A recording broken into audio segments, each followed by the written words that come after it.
जो दामा खेड़ा के द्वारा प्रकाशित है उसका नाम है सुमरण शरण गह 42 वंश।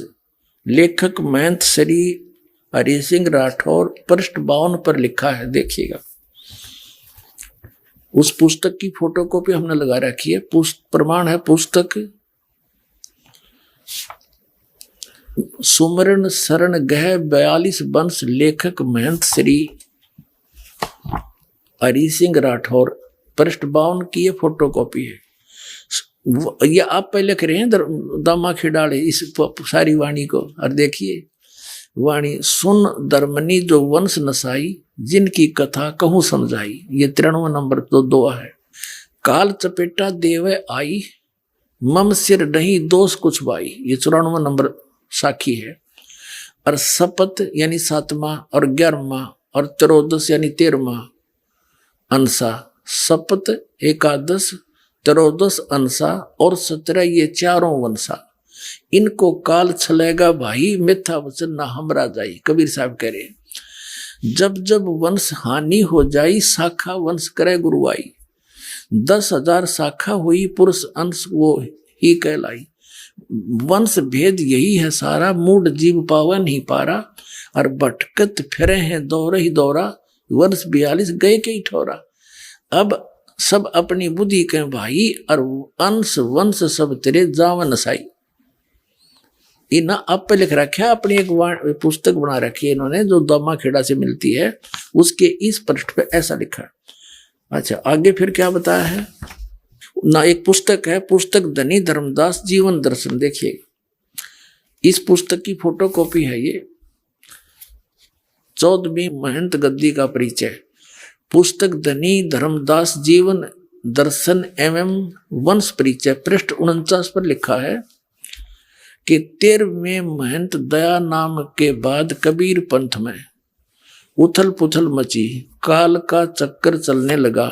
क्योंकि इस परंपरा में कोई पुत्र नहीं था, तब तक व्यवस्था बनाए रखने के लिए महंत काशी दास जी को चादर दिया गया। कुछ समय पश्चात काशी दास ने स्वयं को कबीर पंथ का आचार्य घोषित कर दिया तथा खरसिया में अलग गद्दी की स्थापना कर दी। यह देख तीनों माताएं रोने लगी कि काल का चक्कर चलने लगा। बाद में कबीर पंथ के हित में 2.5 वर्ष के बालक चतुर्बुद्ध साहिब को बड़ी माता साहिब ने गद्दी सौंप दी, जो गर्दमनी नाम साहिब के नाम से प्रसिद्ध हुए। अब सुन लेना, इनके सारे इतिहास दिखा दूंगा आपके सामने के सांग था। अब क्या हुआ, 13वीं पीढ़ी जब आगी, इनका कोई बालक नहीं था। तो फिर क्या हुआ, एक काशीदास नाम के महंत को, भगत को चादर दे दी, तू इस दामा खेड़ा की गद्दी ने संभाल ले। उनके फिर बाद में हो गया एक बालक। जब वो लड़का 2.5 साल का हो गया और काशीदास ने पता लग गया तेरी गद्दी खिसकेगी, ये बालक हो गया 10 वर्ष के बाद इसने बैठा देंगे 10-15 साल में।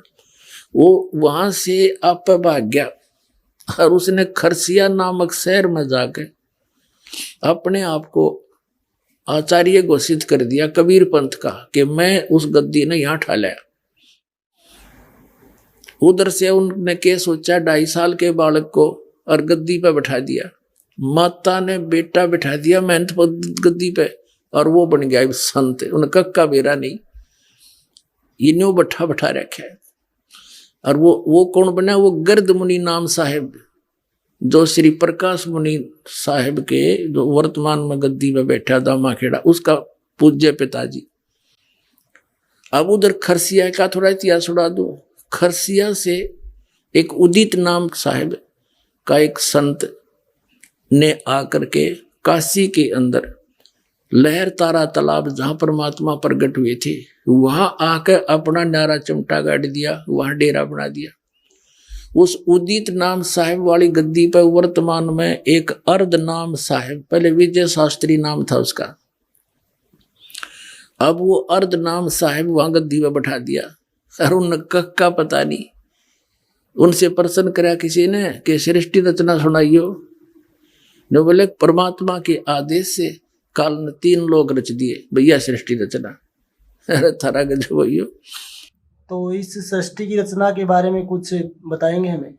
सृष्टि की रचना के विषय में जो साहेब के पंथ में जो ग्रंथ में चर्चा है वो इस तरह से कि सतपुरुष की आज्ञा से निरंजन ने इस तीनों लोक की रचना की, ऐसा चर्चा है ना।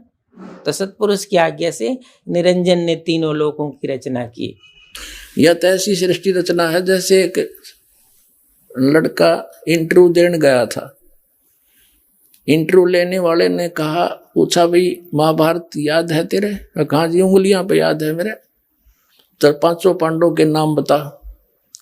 उसने बताया जी एक सी भीम है, एक सी ओदा वड्डा विरा,